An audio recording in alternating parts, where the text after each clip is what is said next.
পরিস্থিতি। অনেক মানুষের মুখে আমরা এই শব্দ শুনি।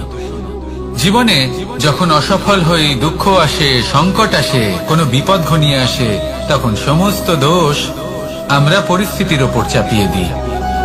আর দেখতে গেলে কোথাও না কোথাও ঠিকই করি। এই পরিস্থিতি প্রত্যেক দিনের মতো পাল্টাতে থাকে, কিন্তু এই দিন, এই রাত, এমন কেউ আছেন যিনি এর ওপরেও নিয়ন্ত্রণ সাধন করেন, আর তিনি হলেন সূর্য। ঠিক সেই রকমই আমাদের জীবনেও সূর্য হলো এই মন। যদি এই মনের উপর আমরা নিয়ন্ত্রণ করতে পারি, তাহলে আমরা জীবনকেও নিয়ন্ত্রণ করতে পারবো। প্রথমে এই মনের রাজা হয়ে উঠতে হবে। তাই মনে রাখবেন, যদি মন দুর্বল হয়, তাহলে পরিস্থিতি আমাদের সমস্যা বলে মনে হবে। এই মন যদি স্থির হয়, পরিস্থিতি প্রতিস্পর্ধা বলে মনে হবে। আর এই মন যদি শক্তিশালী হয়ে ওঠে, তাহলে যে কোনো পরিস্থিতি আপনার কাছে একটা সুযোগ মাত্র। এমন এক সুযোগ যাতে অগ্রসর হয়ে আপনি মহান হয়ে উঠতে পারেন। এই মনের শক্তির বৃদ্ধি ঘটান, মহান হয়ে উঠুন, আর আমার সাথে ভালোবেসে বলুন, রাধা রাধা। খুব সুন্দর একটা কাহিনী আছে। একবার এক ব্যক্তি নিজের অসফলতার জন্য ত্রস্ত হয়ে সময় দেবতার তপস্যা করতে বসলেন। উনি তপস্যা করলেন এবং সময় দেবতা প্রসন্ন হলেন। মানুষের রূপ ধারণ করে ওনার সামনে প্রকট হলেন।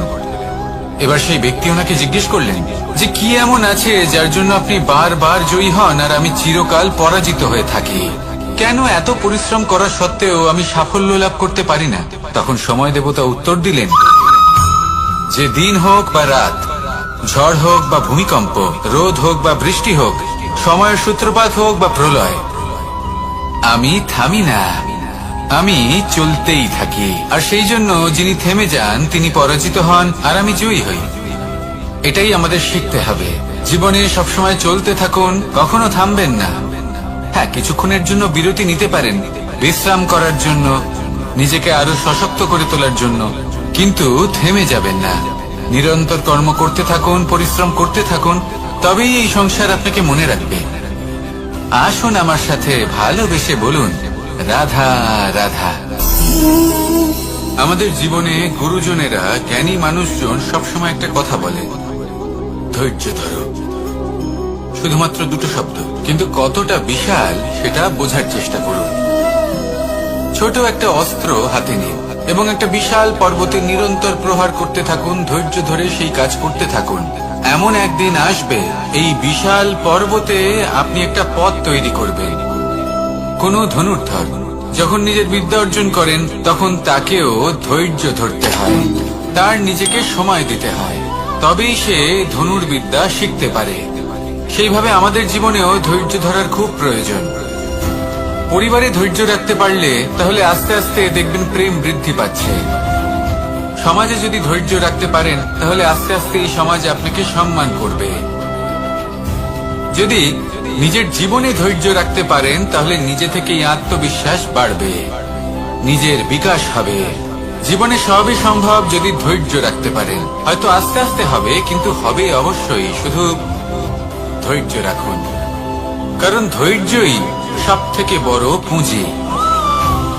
আসুন আর আমার সাথে ভালোবেসে বলুন, রাধা রাধা। আমাদের জীবনে যখনই আমরা কোনো বড় দায়িত্বের সম্মুখীন হই, তখন আমরা তার থেকে দূরে পালাই, আর এই অজুহাত দিই যে না না, এত বেশি ভার বহন করার যোগ্যতা আমার নেই, আমি করতেই পারবো না। দেখুন, এই সংসারে ভিন্ন ভিন্ন ধরনের গাছ আছে, ছোট গাছ, বড় গাছ, কিন্তু বট গাছের মতো বড় এবং নিবিড় গাছ আর একটাও নেই।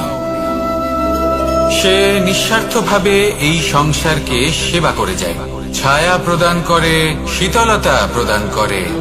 আর যখন এমন সময় আসে যখন তার উপর বোঝা অত্যন্ত বেড়ে যায়, সে কিন্তু কোনোভাবেই ভেঙে পড়ে না।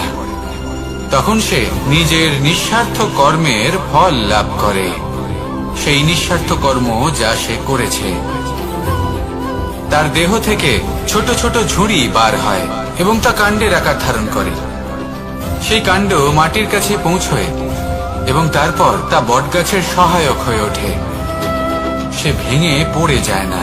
এইভাবে আপনিও জীবনে নিঃস্বার্থভাবে সবার সেবা করুন, ভালোবাসুন, সবাইকে সাহায্য করুন। যেদিন আপনার ওপর বোঝা অত্যন্ত বেড়ে যাবে, সেদিন এই সব মানুষ আপনাকে সাহায্য করার জন্য আসবেন, আপনার শক্তি হয়ে উঠবেন, আর আপনি বটগাছের মতোই মহান এবং বিশাল হয়ে উঠবেন। আসুন আর আমার সাথে ভালোবেসে বলুন, রাধা রাধা। মানুষ তার জীবনে দুই ধরনের পরিস্থিতিকে খুব ভয় পায়। এক, কোনো কারণবশত কারোর সামনে নত হওয়া।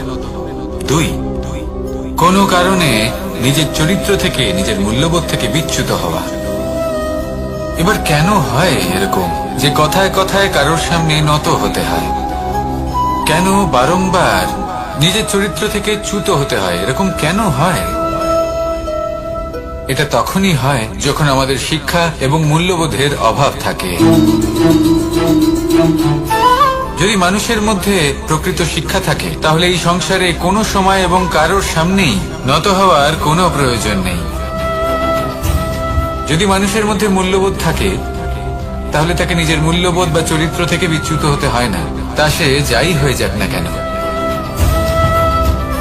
কোনো বালককে যদি জন্ম থেকেই সুশিক্ষার অধিকারী করা হয়, শিক্ষিত করা হয়, মূল্যবোধের অধিকারী করা হয়, তবে সে এই সংসারে এমন কর্ম করবে যাতে সে নিজেকে, নিজের পরিবারকে, সমগ্র সমাজকে গর্বিত করতে পারে। শিক্ষা লাভ করুন, মূল্যবোধ লাভ করুন, এবং আমার সাথে ভালোবেসে বলুন, রাধা রাধা। আমাদের সকলের জীবনে একটা লক্ষ্য থাকে যেটা আমরা লাভ করতে চাই। ঠিক যেন একটা প্রতিস্পর্ধা বিদ্যমান যে কে সব থেকে আগে নিজের লক্ষ্যে পৌঁছতে পারবে। আর সেই জন্য আমরা সকলেই খুব তাড়াতাড়ি এগোতে চেষ্টা করি, বড় এবং দীর্ঘ পদক্ষেপ ফেলি, যাতে তাড়াতাড়ি নিজের লক্ষ্যে পৌঁছতে পারি। কিন্তু এক অত্যন্ত গুরুত্বপূর্ণ বিষয় আছে, সবসময় লক্ষ্য সামনে থাকবে না, কখনো কখনো তা খুঁজতে হয়। এই যাত্রা খুব কঠিন হতে পারে, আর ঠিক এই কারণেই সবসময় দ্রুত গতিতে চলা বা তাড়াতাড়ি পথে চলা সেটা আবশ্যক নয়। তার থেকেও বেশি গুরুত্বপূর্ণ হলো ভেবেচিন্তে তারপর পথ চলা। যদি ভেবেচিন্তে পদক্ষেপ ফেলেন, চলতে পারেন, তাহলে সেটাই সর্বশ্রেষ্ঠ পদক্ষেপ। কখন কোন দিকে যেতে হবে, কখন কোথায় দিক পাল্টানো যাবে না, কখন গতি বেশি রাখতে হবে, কখন কম, কখন থামবো, কখন চলবো, এই সব কিছুর বিষয়ে জ্ঞান অত্যন্ত গুরুত্বপূর্ণ, এবং ভেবে চিন্তে চলতেই হবে। সেই জন্য শুধু তীব্র গতিতে সামনে এগোলে চলবে না, ভাবনা চিন্তা করে এগোতে হবে। আসুন আমার সাথে ভালোবেসে বলুন, রাধা রাধা। কখনো কোনো প্রজাপতিকে উড়তে দেখেছেন? কি সুন্দর উড়ে বেড়ায় সে, এক ফুল থেকে অন্য ফুলে, এক পাতা থেকে অন্য পাতার উপর। কিন্তু সে কিভাবে উড়তে শেখে কখনো ভেবেছেন? জন্ম থেকেই কিন্তু প্রজাপতির ডানা থাকে না, ও কিন্তু ছোট্ট একটা ডিমের আকারে জন্ম লাভ করে। তারপর সেই ডিমটি ভেঙে একটি কীট বাইরে আসে। আস্তে আস্তে সে বড় হয়, ওর শক্তি বৃদ্ধি পায়। তারপর সে সেই কীট দশা ত্যাগ করে নিজের ডানাগুলি মেলে। এই প্রক্রিয়া তার কাছে সরল নয়, অত্যন্ত যন্ত্রণাদায়ক প্রক্রিয়া, কিন্তু সে সেই যন্ত্রণা মেনে নেয়। আর তারপর আস্তে আস্তে সে উড়তে শেখে। শুধুমাত্র আকাশে উড়ে বেড়ায় তা নয়, আমাদের মনের মাঝে উড়ে বেড়ায়। এবার এই ডিম থেকে প্রজাপতি হয়ে ওঠার যে যাত্রা, এটা যতটা কঠিন, ততটাই কঠিন হয় এই সংসারে শ্রেষ্ঠ কর্ম করা, ততটাই কঠিন হয় এই সংসারে মহান হয়ে ওঠা। সেই জন্য প্রয়োজনীয় প্রচেষ্টা এবং সময়। নিরন্তর প্রচেষ্টা করতে থাকুন, পর্যাপ্ত সময় নিন, এবং আপনি নিজেকে এই আকাশে উড়ন্ত অবস্থায় পাবেন। আসুন আমার সাথে ভালোবেসে বলুন, রাধা রাধা। পায়েস হলো আমার বিশেষ প্রিয়। এর মধুর স্বাদ মনকে প্রফুল্ল করে তোলে। ছোটবেলায় মা আমার জন্য পায়েস বানাতেন এবং আমাকে বলতেন যে গরম থাকতে থাকতে খেয়ে নে কানাই, ঠান্ডা হয়ে গেলে ভালো লাগবে না। কিন্তু আমিও দুষ্টু ছিলাম, ঠান্ডা হওয়া পর্যন্ত অপেক্ষা করতাম, আর ঠান্ডা হয়ে যাওয়ার পরে মার কাছে যেতাম আর ওনাকে বলতাম যে মা, পায়েস তো ঠান্ডা হয়ে গেছে, এটা গরম করে দিন। তখন মা হাসতেন আর বলতেন যে পায়েস না হয় আমি আবার গরম করে দেব কানাই, কিন্তু এর মধুর স্বাদ, সেই মিষ্টত্ব, সেই সুবাস, সেটা আবার ফিরে আসবে না। কথাটা সত্যি, আর এই সত্যটাই আমাদেরও জীবনের সত্য। আমাদের জীবনের মধুর সম্পর্কগুলি, এতে যখন কটুভাব প্রবেশ করে তখন সেই মিষ্টত্ব ফিরিয়ে আনা প্রায় অসম্ভব ব্যাপার হয়ে যায়। আপনি চেষ্টা করে সেই সম্পর্ক ঠিক করতেই পারবেন, তার জন্য অগাধ পরিশ্রম করতে হবে, কিন্তু আবার সেই মিষ্টত্ব কখনো ফিরে আসবে না। সেই জন্য আপনার জীবনের যে মধুর সম্পর্ক আছে, যতটা সম্ভব চেষ্টা করুন তাতে মিষ্টত্ব বজায় রাখতে। কটুভাব আসতে দেবেন না। আসুন আর আমার সাথে মধুর স্বরে বলুন, রাধা রাধা। শব্দ, শব্দ আসলে কি? শুধুই কয়েকটি অক্ষরের সমষ্টি, নাকি আমাদের বাণী? এই শব্দ এমন এক শক্তি যা কাউকেই নিজের বশবর্তী করে ফেলতে পারে। শব্দ এমন এক অস্ত্র যা কাউকে ক্ষত বিক্ষত করে দিতে পারে। এই শব্দ হলো একটি নাদ স্বরূপ যা কোনো ঘুমন্ত ব্যক্তিকেও জাগিয়ে তুলতে পারে এবং নিজের লক্ষ্যের দিকে অগ্রসর করতে পারে। শব্দে এত শক্তি আছে যে কারোর মনে এতটা আঘাত দিতে পারে যে সে হয়তো জীবনে আর কখনো এগোতেই পারল না। তাহলে এই শব্দের প্রয়োগ খুব ভেবেচিন্তে করবেন। এবং এই শব্দের মতোই হলো নীরবতা। অনেক সময় এই নীরবতা আমাদের সহায়ক হয়ে ওঠে, অনেক সময় এটা আমাদের অনুশোচনাকে অনেক বেশি বাড়িয়ে তুলতে পারে। ভীষ্ম পিতামহ, অঙ্গরাজ কর্ণ, যখন দ্রৌপদীর বস্ত্রহরণ হচ্ছিল তখন এনারা নীরব ছিলেন। দুর্যোধনের বিরোধিতা করেননি, ওকে বাধা দেননি। আর তারপর কি হলো সেটা আপনারা সকলে জানেন। দেখতে গেলে নীরবতা চুপ করে থাকা, কিন্তু যদি কোনো দুষ্টের সামনে চুপ করে থাকেন, যদি তার বিরোধিতা না করতে পারেন, তাহলে এই নীরবতাই অনেক বড় পাপের আকার ধারণ করে। মনে রাখবেন আর আমার সাথে ভালোবেসে বলবেন, রাধা রাধা। আভূষণ, কার না ভালো লাগে এই আভূষণ? আমরা পরিশ্রম করি, ধন অর্জন করি আর আভূষণ কিনে থাকি, কখনো নিজের জন্য, কখনো বা তাদের জন্য যাকে আমরা ভালোবাসি, বা তাদের জন্য যাকে আমরা সম্মান করি। হয়তো সেই জন্যই সীতা চূড়ামণি ধারণ করেছিলেন এবং আমি সামন্তক মণি। কিন্তু এটাই কি সেই প্রকৃত আভূষণ যা আপনার মূল্য বৃদ্ধি করে? না। শ্রীরামের আভূষণ হলো ওনার নম্র ভদ্র ব্যবহার। মাতা সীতার আভূষণ হলো ওনার সততা, ওনার নিষ্ঠা, ওনার ত্যাগ। অর্জুনের আভূষণ ছিল ওনার একাগ্রতা। রাধার আভূষণ ওনার প্রেম। এই আভূষণ কোথাও নেই, আপনার মনে আছে। যদি আপনার মনে মিষ্টতা থাকে, তা শান্ত হয়, তাতে সততা থাকে, নিষ্ঠা থাকে এবং প্রেম থাকে, তাহলে আপনার অন্য আর কোনো আভূষণের কোনো প্রয়োজন নেই। আপনি যতই ভিড়ের মাঝে থাকুন, আপনার ঔজ্জ্বল্য চোখে পড়বে। আসুন আর আমার সাথে ভালোবেসে বলুন, রাধা রাধা। এই সংসারের সবথেকে বড় সত্যি হলো জন্ম এবং মৃত্যু, কিন্তু আরো বড় একটা সত্য আছে, মিত্র এবং শত্রু, যা আমাদের সকলের জীবনে থাকে। মিত্র সে যে আমাদের সঙ্গ দেয় এবং সংসারের সবথেকে উঁচু শিখরে আমাদের নিয়ে যায়, এবং শত্রু সে যে যে কোনো মুহূর্তে যে কোনো শিখর থেকে আমাদের নিচে ফেলে দিতে পারে। এবার বিচিত্র ব্যাপার হলো এটাই যে আমরা নিজেরাই এদের সাথে নিয়ে চলি, নিজেরাই এদের পালন করি। তা কি করে? প্রথমে বুঝুন এই মিত্র এবং শত্রু কারা। আপনার নিজের মন, আর কেউ নয়। এই মনই হলো মিত্র যখন তাতে ভারসাম্য বজায় থাকে, তা নিয়ন্ত্রিত থাকে তা পবিত্র হয়। কিন্তু যদি এই মন অনিয়ন্ত্রিত হয়ে পড়ে, যদি আপনাকে সে নিয়ন্ত্রণ করতে শুরু করে, তখন সেই আপনার সবথেকে বড় শত্রু হয়। সেই জন্য এই মনের ওপর নিয়ন্ত্রণ রাখতে শিখুন, এতে ভারসাম্য বজায় রাখতে শিখুন। তাহলে আপনি এমন এক বন্ধুকে পাবেন যে আপনাকে এই সংসারের শিখরে পৌঁছে দেবে।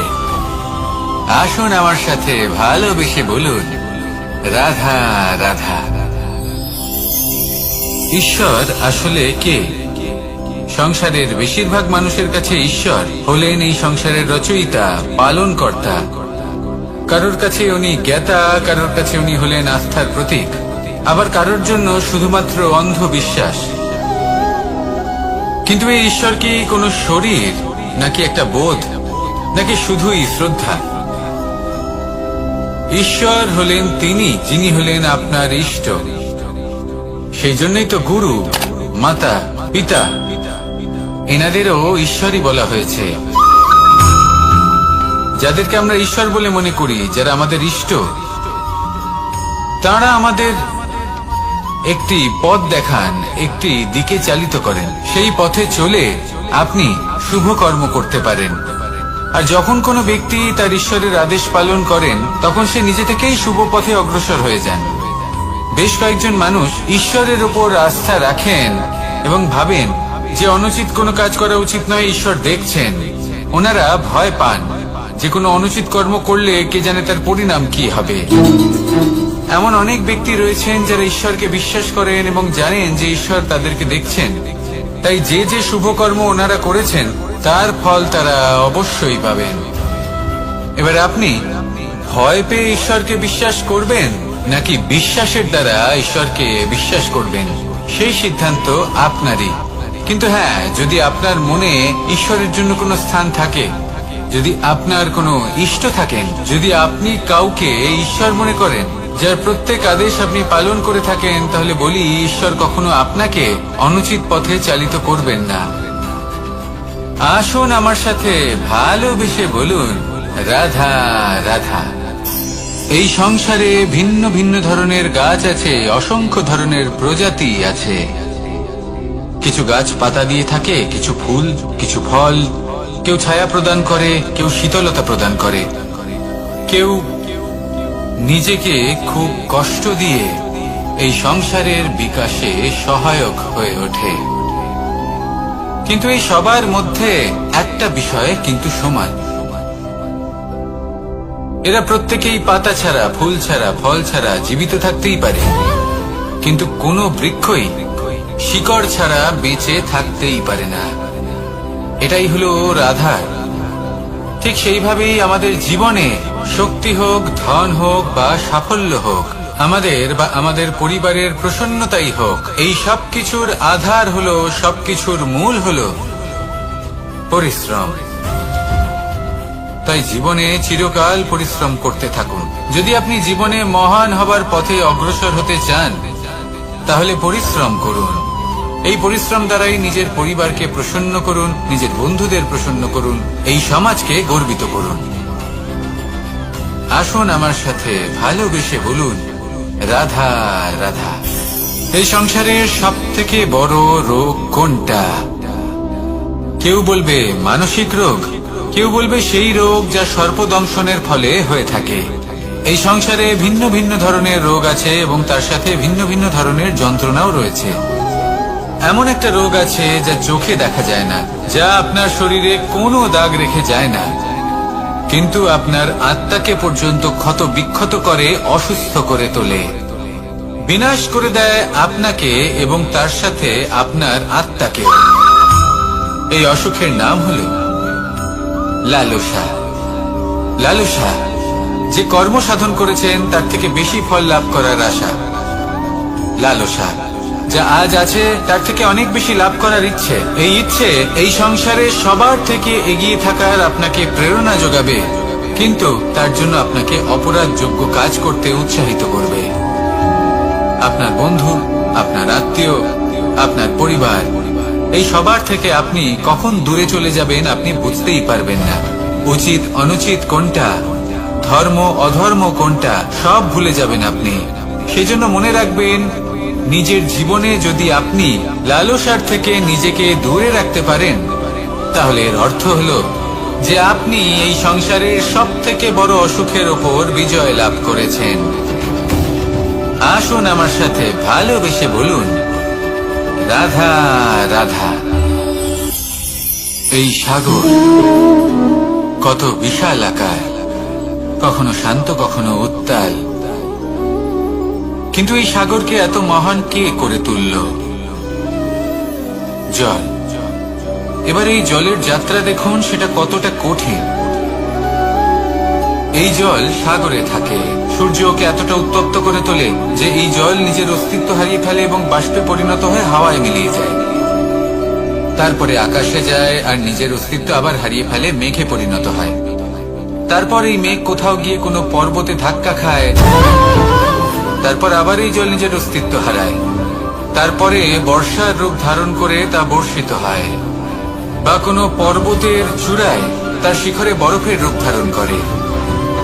তারপরে এই বর্ষা মাটির দিকে নিজের যাত্রা শুরু করে। এবার মাটিতে ঝরে পড়া এই বর্ষা স্রোতের আকার ধারণ করে এবং আস্তে আস্তে বইতে থাকে। এই নদীর আকার ধারণ করে এবং নদী রূপে বইতে বইতে পাথরে ধাক্কা খায় বা কোনো পর্বতে ধাক্কা খায়, আর তারপর এই নদী এসে সাগরে সমাহিত হয়ে যায়। নদীর এই জল আবারও নিজের অস্তিত্ব হারিয়ে ফেলে, কিন্তু এইবার সেই জল নিজেই সাগরে পরিণত হয়। এটা আমাদের সকলের জন্য একটা শিক্ষা যে এই সংসারে জীবন এবং সময়ের হলো এক অনন্ত যাত্রা। এই সংসারে যা কিছু আছে তার সূত্রপাত কোথাও একটা হবে। সেই জন্য মৃত্যু এবং সমাপ্তির চিন্তা ত্যাগ করে দিন, আর যে সূত্রপাত আপনি লাভ করছেন তার আনন্দ উপভোগ করুন। ভেবে দেখুন আপনি কিভাবে শ্রেষ্ঠ কর্ম করতে পারেন যাতে এই সংসার এবং এই সমাজ এই দুইয়ের মঙ্গল সম্ভব। আসুন আমার সাথে ভালোবেসে বলুন, রাধা রাধা। মাকড়সার জাল দেখতে পাচ্ছেন? মাকড়সারা ভীষণ পরিশ্রম করে এটা তৈরি করে, নিজের শরীরের রস দিয়ে এই জাল বনে। আপনি কি এটার উদ্দেশ্য জানেন? আসলে মাকড়সা এই জালে ছোট কীট পতঙ্গ ধরে তাদেরকে খাদ্যরূপে গ্রহণ করে। কিন্তু আপনি কি এই কথা জানেন যে একদিন মাকড়সা নিজেই নিজের জালে জড়িয়ে মৃত্যুবরণ করে থাকে? বলুন, কি করেন আপনি এই জাল দেখতে পেলে? দেখতে পেলেই মুছে ফেলেন এর অস্তিত্ব, তাই না? তেমনি অন্যদিকে পাখির বাসা, পাখিরাও ভীষণ পরিশ্রম করে এটা তৈরি করে। কিন্তু যদি পাখি একদিন এটা ছেড়ে চলে যায়, তাহলেও লোকে এটা নষ্ট করে দেয় না। কারণটা কি? এর কারণ হল এর নির্মাণ জীবন সঞ্চারের জন্য করা হয়েছিল, নষ্ট করার জন্য নয়। তাই মনে রাখবেন, জীবনে আপনার পরিশ্রম যতই বেশি হোক না কেন, যদি আপনার লক্ষ্য শুভ না হয়, তাহলে আপনারও বিনাশ নিশ্চিত। তাই সৃজন করতেই থাকুন আর মুগ্ধ হয়ে বলুন, রাধা রাধা।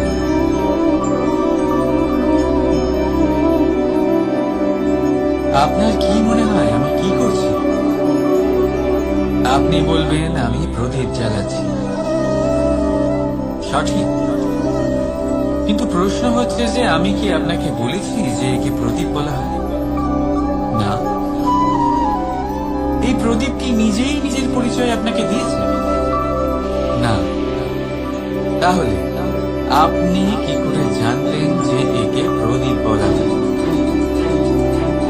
উত্তর হচ্ছে, করবে যে লোকে আপনাকে প্রদীপ ভেবে ভালোবাসবে, নাকি সাপ ভেবে ভীত হয়ে থাকবে।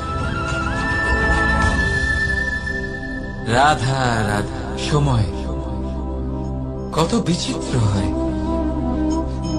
সময় আমাদের পক্ষে থাকলে আমরা নিজেদের রাজা মনে করে নিই, আর সেই সময় যদি বিপক্ষে চলে যায়, তাহলে নিঃস্ব হতে সময় লাগে না। তাই মানুষের একটা অভ্যেস আছে, খারাপ সময়ের জন্য কিছু সঞ্চয় করা। আত্মীয়, বন্ধু খারাপ সময়ে পাশ থেকে সরে যায়। যশ, মান প্রতিকূল সময় চিরস্থায়ী হয় না। তাই মানুষ মনে করে অর্থ সঞ্চয় করাই শ্রেয়। অর্থের কোনো হৃদয় নেই যা সময়ের সাথে পরিবর্তিত হবে।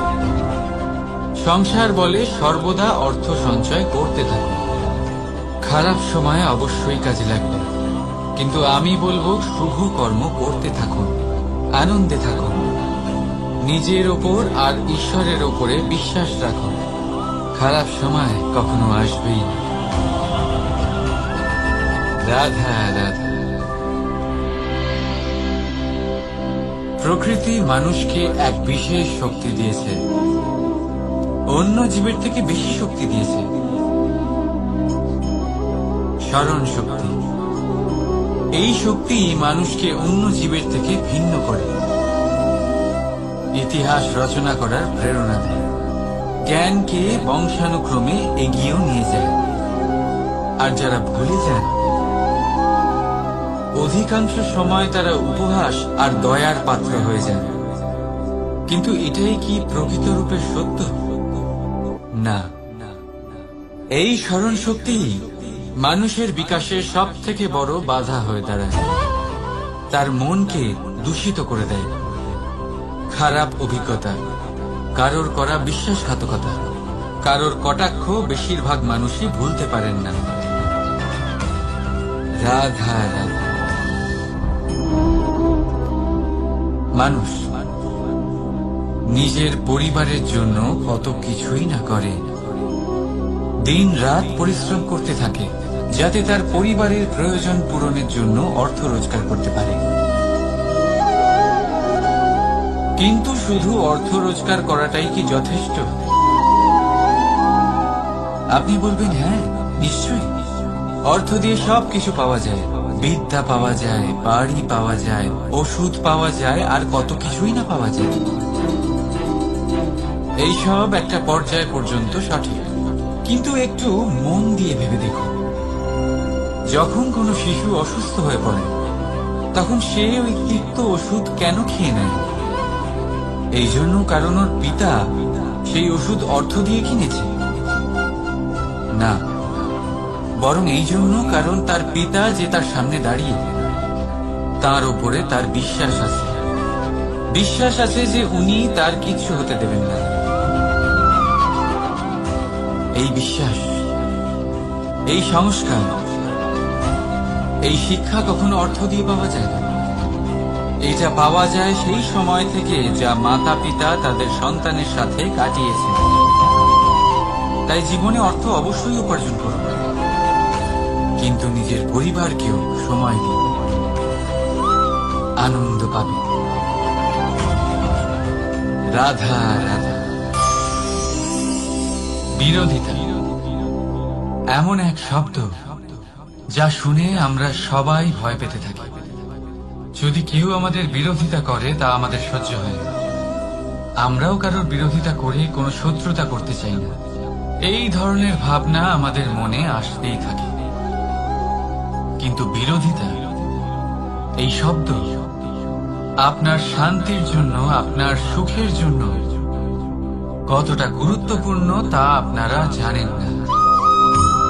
তাই যদি কাল এসে কেউ আপনার বিরোধিতা করে, তখন সবার আগে নিজেকে যাচাই করুন।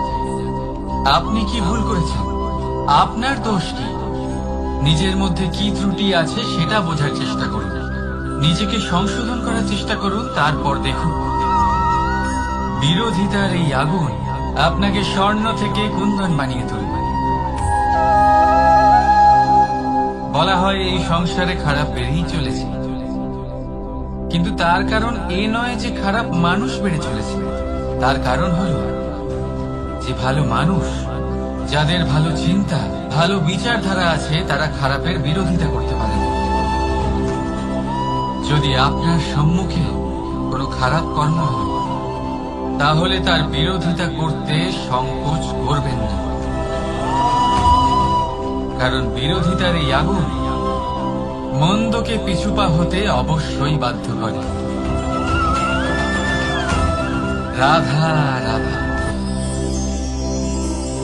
জীবনে আপনি এরকম মানুষও দেখবেন যারা এটা বলে, ভাবে, নিজেকেও বলে যে উনি সেই এমন ব্যক্তি যার মতো আমি হতে চাই।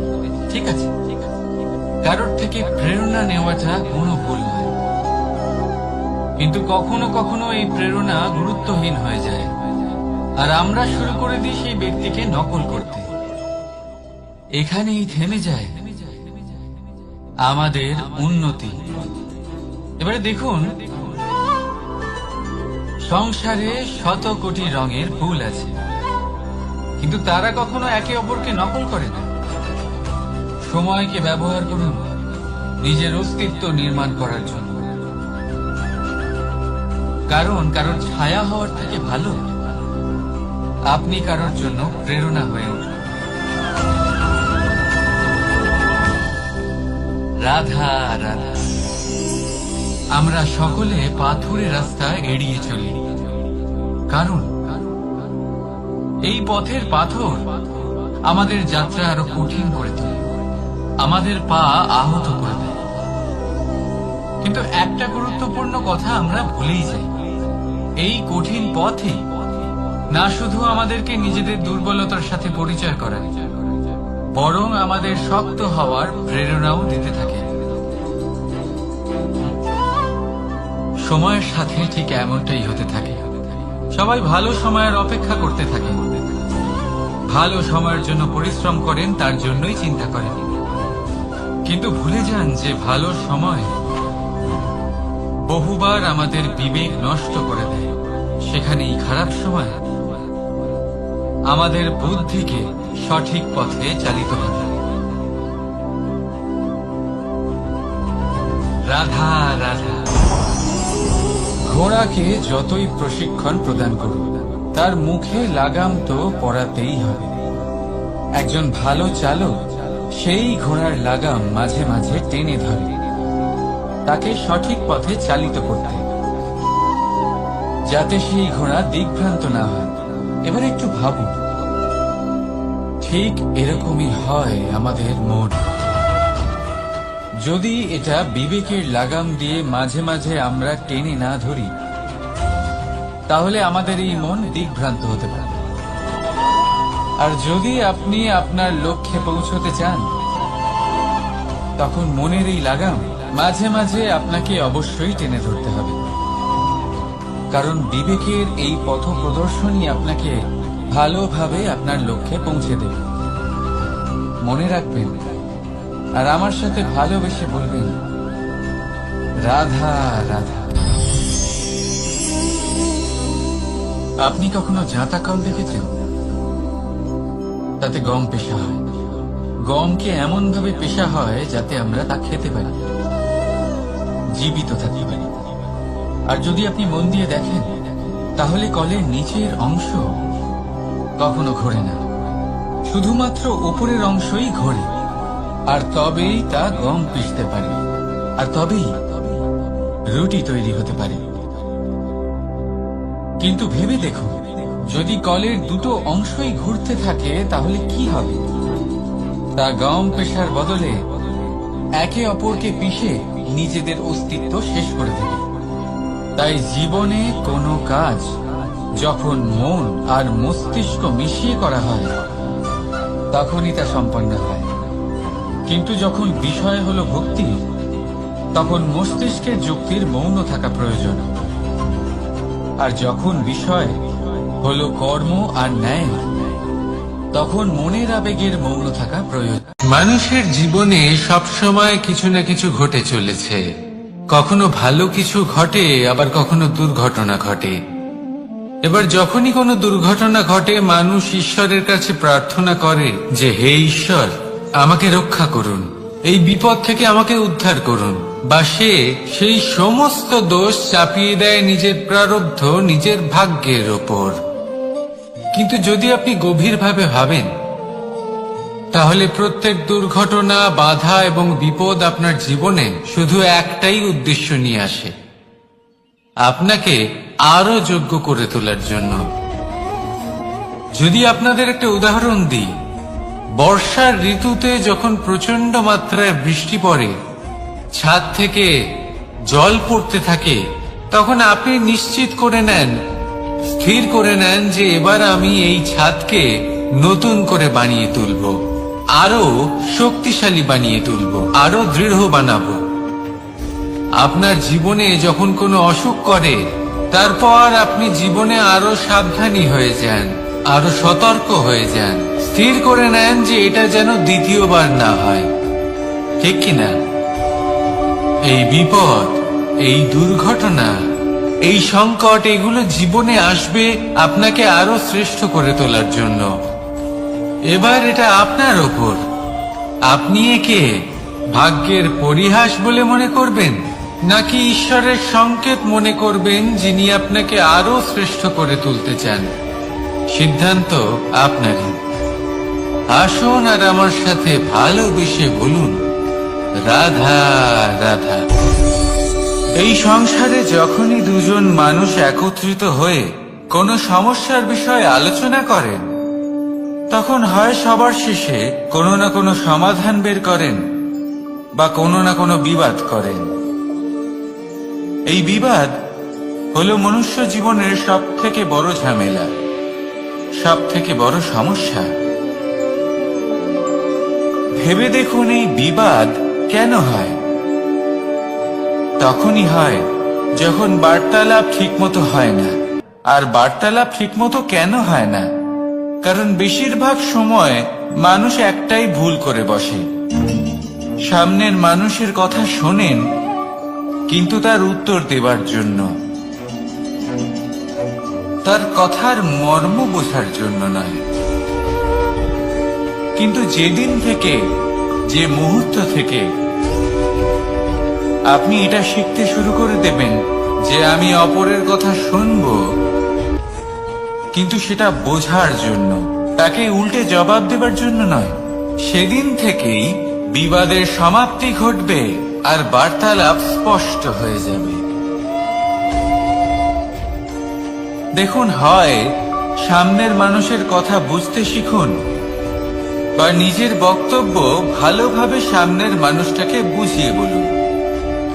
বার্তালাপ নাকি বিবাদ, আপনি কোনটা চান? সিদ্ধান্ত আপনার। আসুন আর আমার সাথে ভালোবেসে বলুন, রাধা রাধা। অনেক সময় আমাদের মনেই ভাবনা আসে যে আমাদের নিরীহ স্বভাবের সুযোগ নিয়ে এই সংসারের মানুষ শুধু আমাদের দুঃখই দেয়। কতবার এমন মনে হয় যে আমরা সবাইকে সাহায্য করার জন্য এগিয়ে যাই আর সকলে আমাদেরই দোষ দেয়। অনেক সময় এমন মনে হয় যে আমরা শুধুই সৎকর্ম করি, সকলের ভালো চাই, কিন্তু সকলে আমাদেরই বিষয়ে খারাপ কথা বলতে থাকে। দুঃখ হয়, কিন্তু আমাদের এটা ভেবে দেখা উচিত যে মানুষ আম গাছের গায়ে পাথর ছোড়ে, শাল গাছের গায়ে পাথর কেন ছোড়ে না? কারণ এই আম গাছে পাওয়া যায় মিষ্টি এবং সুস্বাদু ফল। অন্যদিকে শাল গাছ থেকে আমরা কি পাই? শুধুই কাঠ। তাই যদি আপনাকে কেউ কথা শোনায়, আপনাকে কোনো কিছুতে বাধ্য করার চেষ্টা করে, আপনার বিষয়ে অনুচিত কথা বলে, তাহলে নিশ্চয়ই আপনার মধ্যে এমন বিশেষ কিছু আছে যা তাদের মধ্যে নেই। নিজের মধ্যে আত্মবিশ্বাস বাড়িয়ে তুলুন, ধন্যাত্মক ভাব আনুন, সৎকর্ম করতে থাকুন। কোনো কটুতা এই মনে প্রবেশ করতে দেবেন না। এই মন সুপ্রসন্ন হয়ে বলবে, রাধা রাধা। এ হলো এক আম গাছ, আর খুব যত্ন সহকারে আমি এটা বড় করেছি। প্রথমে বীজ বপন করেছি, তারপর সিঞ্চন করেছি, তারপর এর থেকে অঙ্কুর বেরিয়েছে, তারপর দিন প্রতিদিন আমি এতে জল দিয়েছি। আস্তে আস্তে ওর পাতা বেরিয়েছে, তারপর ও একটা গাছের আকার ধারণ করেছে। এইভাবেই যদি প্রতিদিন আমি ওর দেখাশোনা করি, তাহলে নিশ্চিত রূপে এর শিকড় আরো দৃঢ় হবে এবং একটা বিশাল গাছের আকার ধারণ করবে, যার থেকে কিছু ডাল জন্ম নেবে, আর তাতে আমি পাবো কিছু মিষ্টি সুস্বাদু আম ফল। এবার আম তো সকলের প্রিয়, সকলের পছন্দের ফল, সকলে খেতে চান। কিন্তু আম পাওয়ার জন্য আগে আপনাকে সেই গাছের যত্ন নিতে হবে। যদি আপনি গাছ লাগিয়ে তারপর ভুলে যান, তাহলে সেই গাছের কি হবে? তার অস্তিত্বটাই মুছে যাবে, তাই না? আমাদের সম্পর্কগুলো কিছুটা এরকমই হয়। যদি সম্পর্ক জুড়ে আপনি ভুলে যান, তাহলে তার অস্তিত্বই মুছে যাবে। তাই শুধুই সম্পর্ক গড়বেন না, তাকে পালনও করুন। নিশ্চিত রূপে আপনার এই সম্পর্করূপী বৃক্ষের ডালে আনন্দের মিষ্টি সুস্বাদু আম ফল নিশ্চয়ই পাওয়া যাবে। তাহলে প্রত্যেক দিন প্রত্যেক সম্পর্ক পালন করুন, তার থেকে আনন্দ লাভ করুন। এই মন ভালোবেসে বলবে, রাধা রাধা। হাস্য, হাসি জীবনে অত্যন্ত মূল্যবান হয়। কথায় আছে যে হাসি এবং হাস্য আমাদের জীবনে ওষুধের মতো কাজ করে, আমাদের সুস্থ রাখে, আমাদের জীবনের অনুভূতিগুলিকে আরো সুন্দর করে তোলে। কিন্তু প্রত্যেক ওষুধের মতোই এর সাথেও এটাই হয়। প্রত্যেক ওষুধ সঠিক সময়, সঠিক মাত্রায়, সঠিকভাবে গ্রহণ করতে হয়। যদি এরকম না হয়, তাহলে এই ঔষধও শরীরের ক্ষতি করে দিতে পারে। এবার আপনি ভাবতে পারেন, হাসি থেকে কিভাবে ক্ষতি হতে পারে? আপনি যদি অন্য কারোর উপরে হাসেন, তাহলে হয়তো তার মনে কষ্ট হতে পারে, তার অন্তরের মিত্র হয়তো শেষ হয়ে যেতে পারে, আর অন্তরের শত্রু জেগে উঠতে পারে। কিন্তু এটাই যদি আমরা সকলকে সাথে এনে সকলের সাথে হাসি, তাহলে হয়তো আমাদের অন্তরের এই হৃদয়ের ভেতরে লুকিয়ে থাকা যে শত্রু, তা শেষ হয়ে যেতে পারে, আর অন্তরের বন্ধুসত্তা প্রকাশিত হতে পারে। ঠিক কি না? এবার আপনাকে উদাহরণ দিই। যখন দ্রৌপদী দুর্যোধনকে নিয়ে হেসেছিল, তখন তা মহাভারতের সৃষ্টির কারণ হয়েছিল। কিন্তু সেইখানেই যখন পার্থ আর মাধব একসাথে বসে মৃদুমন্দ হাসতেন, তখন ধর্ম স্থাপন করা হয়েছিল। তা আপনি কি চান? কাউকে নিয়ে হেসে তাকে আঘাত করতে চান, নাকি সকলকে একসাথে এনে তাদের হাসিয়ে তুলে ধনাত্মক প্রভাব ফেলতে চান? সিদ্ধান্ত আপনার।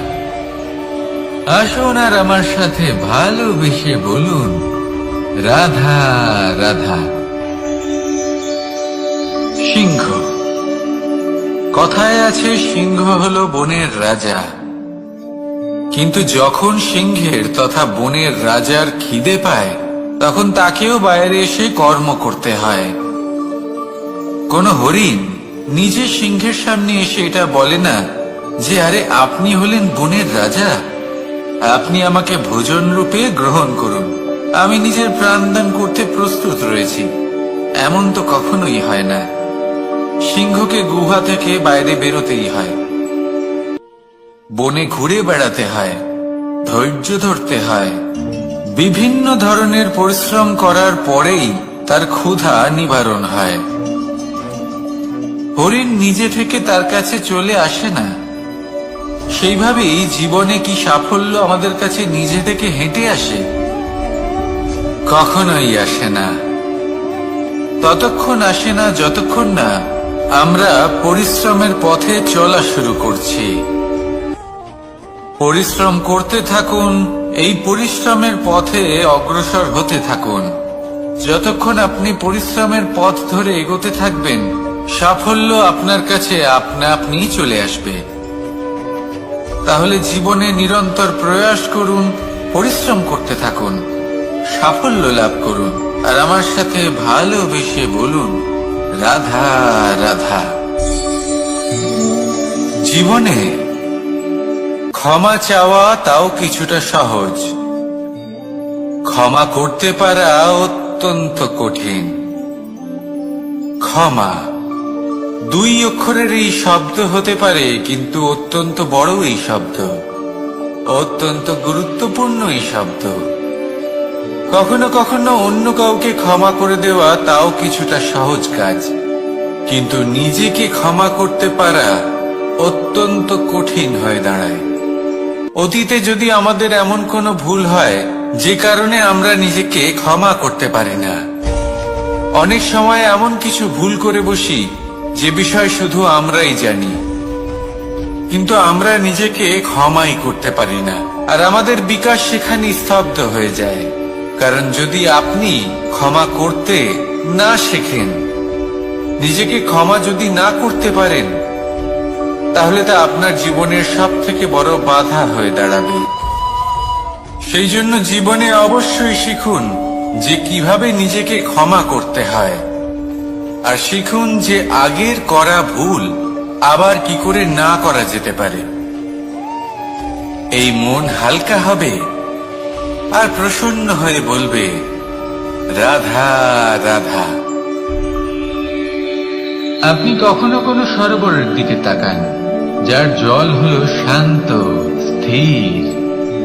আপনি স্পষ্ট দেখতে পাবেন সেই সরোবরের তলদেশে কি রয়েছে।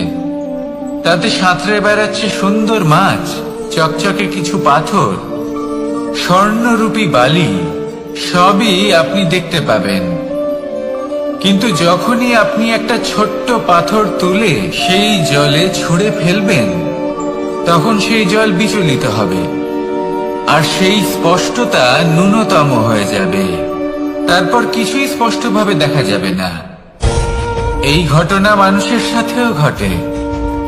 মানুষ যদি বিচলিত হয়ে পড়ে, তখন সে বুঝতে পারে না যে বর্তমানে কি হয়ে চলেছে আর ভবিষ্যতে কি করা উচিত।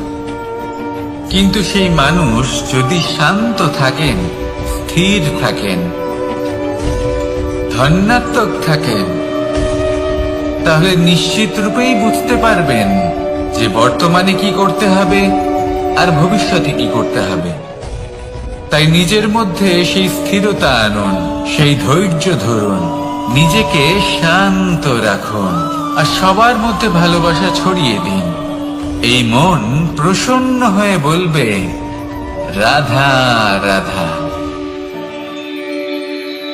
সম্পর্ক এ হলো এক বন্ধন যা আমাদের এক সূত্রে বেঁধে রাখে।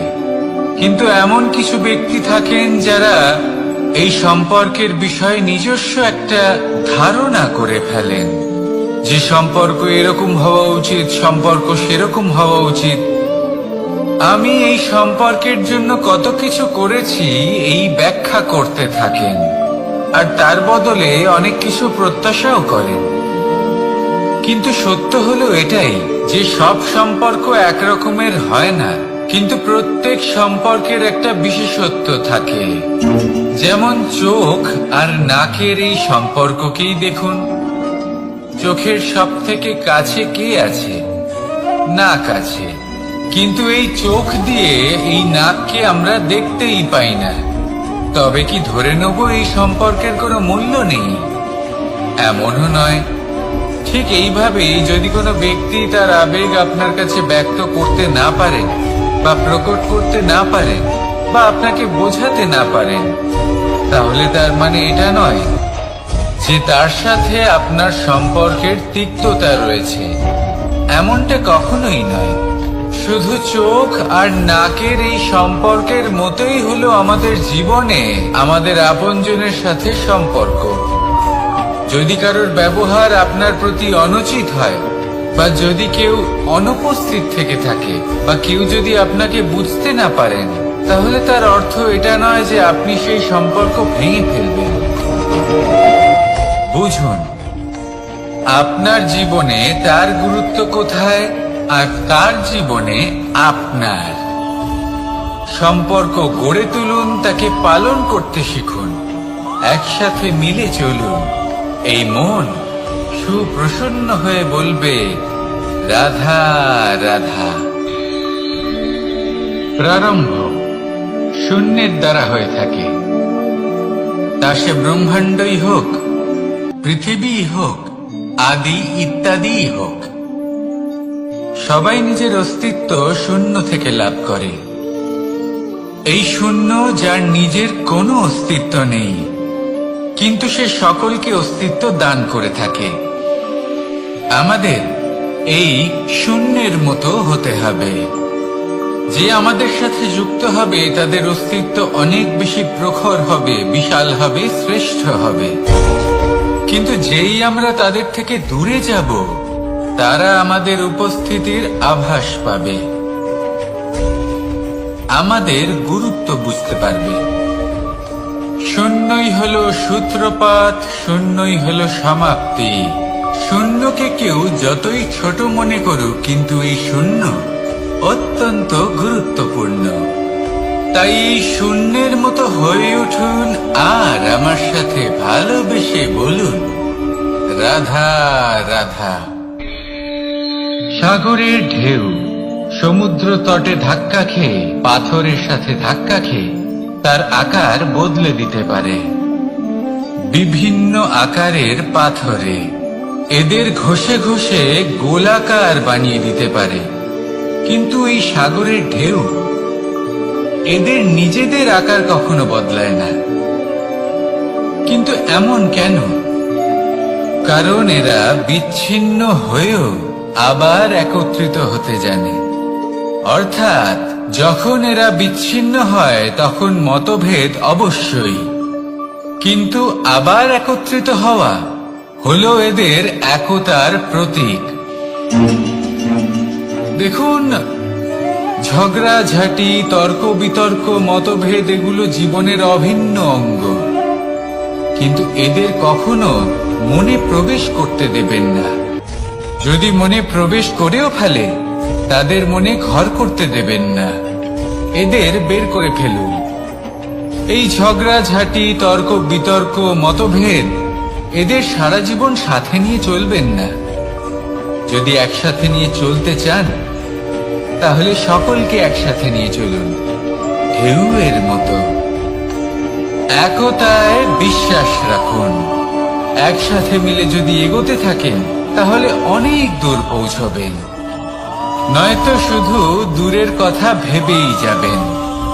কি চান সেই সিদ্ধান্ত আপনারই।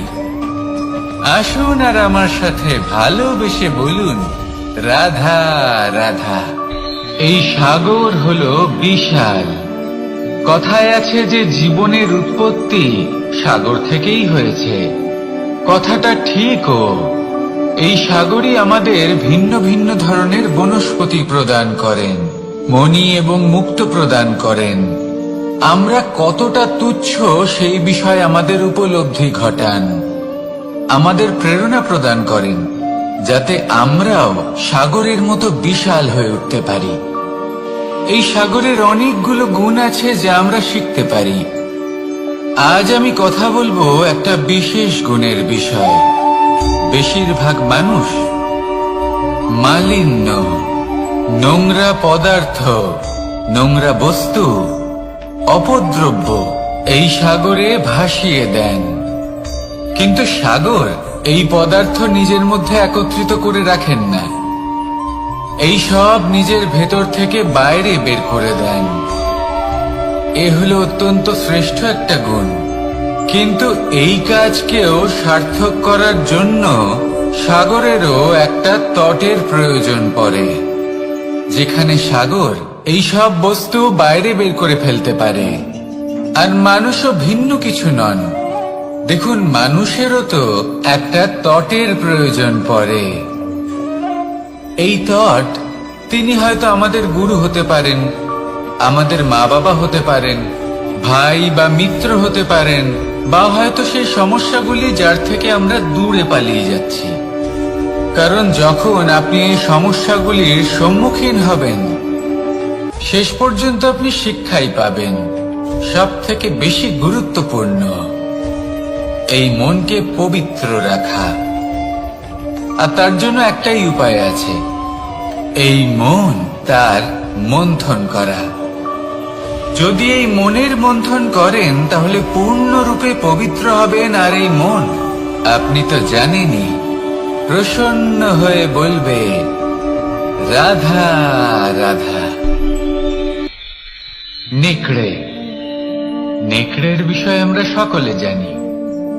ওরা খুবই নিষ্ঠাবান এবং অত্যন্ত সতর্ক থাকেন। ছোট ছোট মূর্খতা করে বসেন।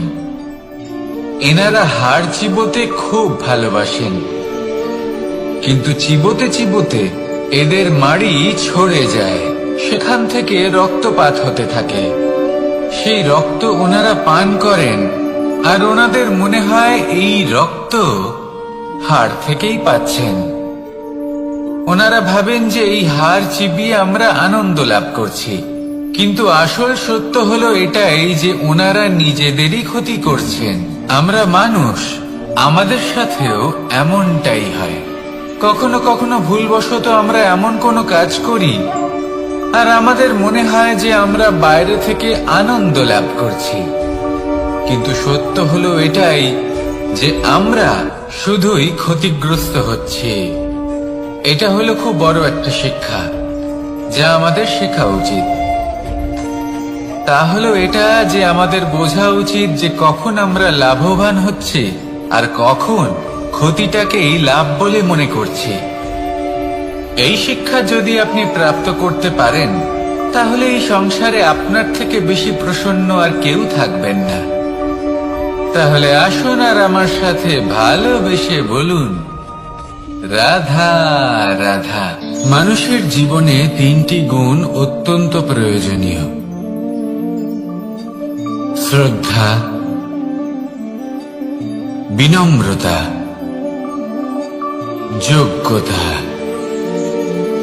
যদি জ্ঞান লাভ করতে চান তাহলে শ্রদ্ধার প্রয়োজন, যদি মান লাভ করতে চান তাহলে স্বভাবে বিনম্র হওয়া প্রয়োজন, আর যদি মনোবাঞ্ছিত স্থান লাভ করতে চান তাহলে যোগ্যতার প্রয়োজন। বিষয়টা সহজ। শ্রদ্ধা আপনাকে জ্ঞান দেবে, নম্রতা আপনাকে মান, আর যোগ্যতা উচিত স্থান দেবে। কিন্তু যদি আপনি এই তিনটি গুণ সম্মিলিত করেন তাহলে এমন কিছু লাভ করবেন যা এই সব কিছুর থেকে অনেক ঊর্ধ্বে। সম্মান। আর এ হলো সেই সম্মান যে প্রত্যেক মানুষের নিজের জীবনে লাভ করতে চেষ্টা করা উচিত, কারণ এই হলো সেই সম্মান যার কারণে আপনি চলে যাওয়ার পরেও এই সংসার আপনাকে ভালোবাসবে আর মনে রাখবে। আসুন সে বলুন রাধা রাধা। বনের মধ্যে যদি আপনি কোনো বিষাক্ত সাপ দেখেন তাহলে কি করবেন? আপনি তখনই তার থেকে দূরে পালাতে চেষ্টা করবেন। আর এটা কেন করবেন? নিজের রক্ষার্থে। এই কথা আমি নয় মেনে নিলাম, কিন্তু নিজের জীবনে এটা করেন না কেন? আপনি যেখানেই যান, যে স্থানেই যান না কেন, প্রত্যেক সময় প্রত্যেক মুহূর্তে এমন বিষাক্ত সাপ আপনি অবশ্যই খুঁজে পাবেন। আর সেই সাপ নয় যাদের আপনি বনে খুঁজে পাবেন, এরা হলো সেই সাপ যা আপনাকে পাপ করতে বাধ্য করবে। আপনার অন্তরের বাসনা, ক্রোধ, অহংকার, লোভ, ঈর্ষা এদের বৃদ্ধি ঘটাবে। দেখুন, বনের এই সাপ আপনাকে একবার ছেড়ে দিতেও পারে, ছোবল নাও মারতে পারে, কিন্তু এই যে পাপরূপী সাপ আছে তা অবশ্যই ছোবল মারবে। কর্ম যদি করেন তাহলে অবশ্যই ফল পাবেন।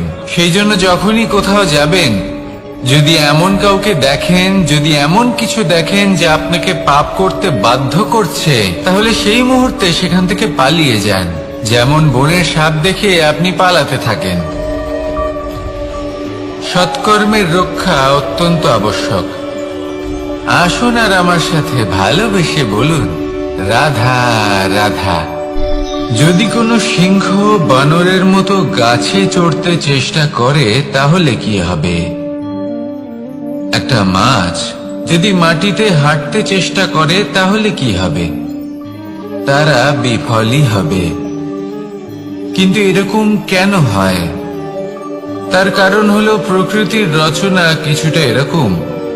এখানে প্রত্যেকটি ব্যক্তিকে, প্রত্যেকটি প্রাণীকে আলাদা আলাদা গুণের অধিকারী করা হয়েছে এবং সকলকে একটা সীমাও প্রদান করা হয়েছে। এবার এই যে বৃক্ষ, পশু, পাখি, এদের মধ্যে সেই ক্ষমতাই নেই যে এরা নিজেদের যাচাই করতে পারবে, নিজেদের সীমাগুলো বুঝতে পারবে, নিজেদের সদ্গুণগুলো চিনতে পারবে। এরা সেটা করতে পারবে না। কিন্তু মানুষ তো আলাদা। মানুষের কাছে সেই বিশেষ শক্তি আছে যে তারা পূর্ণরূপে নিজেদের যাচাই করতে পারবে, নিজেকে পূর্ণরূপে বুঝতে পারবে, নিজের দোষ, নিজের অপগুণ, নিজের সদ্গুণ, নিজেদের সীমাগুলো তারা বুঝতে পারবে। আর এটা অত্যন্ত গুরুত্বপূর্ণ। কথায় আছে যে যদি সাফল্য লাভ করতে হয় তাহলে নিজেকে যাচাই করে নিতে হবে। তাই নিজেকে যাচাই করুন, নিজের সাথে পরিচিত হয়ে যান এবং জীবনে কর্ম করতে থাকুন। সাফল্যের শিখরে অবশ্যই পৌঁছে যাবেন। আর ওখানে যদি যান তাহলে এই মন প্রসন্ন হয়ে অবশ্যই বলবে, রাধা রাধা। অন্ধকারাচ্ছন্ন রাত্রি যদি এসে থাকে তাহলে আলোকিত প্রকাশ নিয়ে সূর্যও অবশ্যই আসে। রোগ যদি এসে থাকে তাহলে তার ওষুধও অবশ্যই আসে। সমস্যা যদি আসে তাহলে সেই সমস্যার সমাধানও নিজে থেকেই আমাদের কাছে চলেই আসে। এই সংসার, এই জীবনের শুধুমাত্র একটাই নিয়ম আছে, আর তা হলো এটাই, এই সংসার হলো একটা চক্রের মতো। এতে শাশ্বত বলে কিছু নেই, নিত্য বলে কিছু নেই। আর যা কিছুই রয়েছে সব বদলাতে চলেছে। যদি আপনার জীবনে দুঃখ থাকে, সমস্যা থাকে, যদি আপনি বিপদ দ্বারা আচ্ছন্ন, তাহলে মনে রাখবেন সবকিছু বদলে যেতে চলেছে। দুঃখের সময় কাঁদবেন না, মনকে আরো দুঃখী করে তুলবেন না, কারণ এখানে যা কিছুই এসেছে তা যাওয়ার জন্যই এসেছে। তাহলে এত চিন্তা কিসের? আনন্দ সহকারে জীবন যাপন করুন আর আমার সাথে ভালোবেসে বলুন, রাধা রাধা। রাত্রিবেলায় যখন আলোকিত জোনাকিদের দেখেন তখন মন প্রসন্ন হয়ে ওঠে। এদের দেখতে খুবই সুন্দর লাগে। আর এমন ঠিক কেন হয়? প্রথম হলো এটাই যে রাতের বেলায় চতুর্দিক অন্ধকারাচ্ছন্ন থাকে। এমত অবস্থায় যদি আমরা কোথাও একটু প্রকাশ দেখি তাহলে সেটাই আশার কিরণের ন্যায় মনে হয়। সেই প্রকাশই আমাদের মন প্রসন্ন করে তোলে। আর সেই জন্য যে সকল মানুষ রাতের বেলায় কোনো জোনাকি দেখতে পান তারা প্রসন্ন হয়ে যান। এবার কখনো কখনো জীবনে আমাদের মনে হয় যে চতুর্দিকে শুধুমাত্র অন্ধকারই হয়ে আছে। প্রত্যেকেরই তা কখনো মনে হয়। আর তখনই আমাদের নিরাশ হলে চলবে না, আমাদের দুঃখী হলে চলবে না। সেই সময় আমাদের খুঁজতে হবে নিজেদের আশেপাশে, চতুর্দিকে, আর কোথাও না কোথাও আমরা প্রকাশ অবশ্যই দেখতে পাব। আশার একটা কিরণ অবশ্যই দেখতে পাব। কেউ এমন একটা কর্ম করেন যেটা দেখে আমরা প্রেরিত হয়ে যাই। আর এমন কোনো কর্ম যদি আপনারা করেন তাহলে সেই কর্ম আপনার মনকে প্রসন্ন ভাব, আনন্দ এবং ভালোবাসা দ্বারা ভরিয়ে তুলবে। আপনার অন্তরে সেই অন্ধকারের অন্ত করবে, দুঃখেরও অন্ত করবে। আর এই মন প্রসন্ন ভাব নিয়ে বলবে, রাধা রাধা। মনুষ্য জীবনের সবথেকে বেশি গুরুত্বপূর্ণ বিষয় হল মনের একাগ্রতা। এই সংসারের যে কটি মহান কার্য সম্পাদন হয়েছে তা হল মনের এই একাগ্রতার একমাত্র ফল। আপনি অবশ্যই দেখে থাকবেন, অনেক ছোট বড় নদী যা বয়ে চলে তাদের সামনে একটা বাঁধ নির্মাণ করা হয় সেই সব নদীর জল সঞ্চয় করতে। বাঁধ হয়ে গেলে প্রয়োজন মতো বা মনের ইচ্ছে মতো তাকে ব্যবহার করা সম্ভব। এবার এটাই আমাদের মনের সাথেও সম্ভব। আমাদের মনের একাগ্রতা আজকের দিনে দাঁড়িয়ে বিভিন্ন ধরনের বিকার, ক্রীড়া এবং ভোগের মধ্যে ভাগ হয়ে গেছে। একে একত্রিত করতে হবে, একটা বাঁধ নির্মাণ করতে হবে, কর্মের বাঁধ। আপনাকে শুধু এটাই করতে হবে, যেটা উচিত কর্ম সেটাই করুন, যেটা অনুচিত কর্ম সেটা করা থেকে নিজেকে বিরত রাখুন। ব্যাস, এই কাজটাই আপনি করতে থাকুন, মনের মধ্যে একাগ্রতার বাঁধ নির্মাণ করুন। আর একবার যদি তা নির্মাণ হয়ে যায়, তাহলে যখন চাইবেন, যেখানে চাইবেন, যতটা চাইবেন একাগ্রতা প্রয়োগ করতে পারবেন। আর একবার যদি আপনি এটা শিখে যান, তাহলে এই সংসারকে বদলে ফেলার মতো কাজ আপনি করতে পারবেন, সমাজকে শোধরাবার মতো কাজ করতে পারবেন। তাহলে এই মনকে একাগ্র করুন আর আমার সাথে ভালোবেসে বলুন, রাধা রাধা।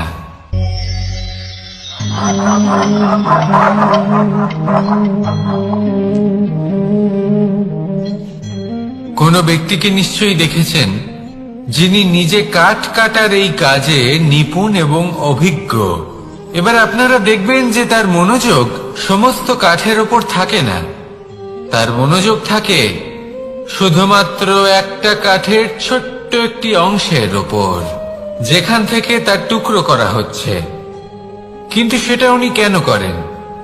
যদি এটা উনি না করেন তাহলে সেই কাঠ সঠিক পদ্ধতি এবং তাড়াতাড়ি কাটা যাবে না। জীবনেও তাই হয়ে থাকে। আপনি হয়তো কোনো লক্ষ্য স্থির করেছেন বা পথ নির্বাচন করেছেন বা কাজ স্থির করেছেন যেটা আপনি করেই ছাড়বেন।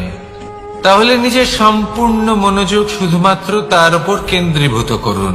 যদি আপনার মন এদিক ওদিক তাকাতে থাকে, অস্থির হয়ে পড়ে, বিচলিত হয়ে পড়ে, যদি তা হয়ে থাকে তাহলে আপনি অবশ্যই অসফল হবেন।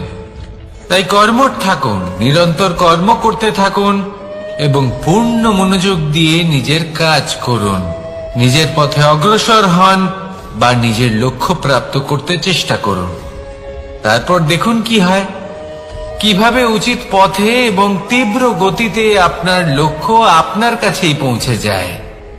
আর আপনার এই মন প্রসন্ন হয়ে বলে, রাধা রাধা। কখনো কোনো নদীকে দেখেছেন? একই আকার, একই স্থান, শুধু প্রবাহিত হতে থাকে। এর মধ্যে কখনো কোনো অপদ্রব্য ফেলে দেখুন, দেখবেন সেটা বেশিক্ষণ সেখানে থাকে না। সেটা নদীর সাথে বইতে থাকে আর বয়ে যেতে যেতে সাগরে সমাহিত হয়ে যায়, আর শেষ পর্যন্ত সাগর সেটাকে তটে ফেলে দেয়। কিছুটা এমন হওয়া উচিত আমাদের বিচারধারাও। এক স্থানে তা স্থগিত হওয়া উচিত নয়। আজ আমরা দুই ধরনের ব্যক্তির বিষয়ে কথা বলবো। প্রথম জন হলেন যে প্রয়োজনের থেকে অনেক বেশি পরিমাণ ধন উপার্জন করে থাকেন। তার কাছে ততটা ধন থাকে যতটা তার প্রয়োজনও নেই, তারপরেও আরো ধন উপার্জন করতে চেষ্টা করতে থাকেন। সকল সম্ভব চেষ্টা করেন, সকল সম্ভব কর্ম করেন, তা সে উচিত কর্ম হোক বা অনুচিত, তাতে তাদের কিছুই যায় আসে না। তারা শুধুই এই সংসারের সকল সুখ ভোগ করতে চান, সকল স্বাচ্ছন্দ্য লাভ করতে চান। আজীবন তারা প্রচেষ্টাই করতে থাকেন। এবার এই করতে গিয়ে তারা ভারাক্রান্ত হয়ে সমস্যার সম্মুখীন হন। এনাদের সমগ্র জীবন এই চেষ্টাতেই চলে যায়, জীবন যাপন করার বদলে।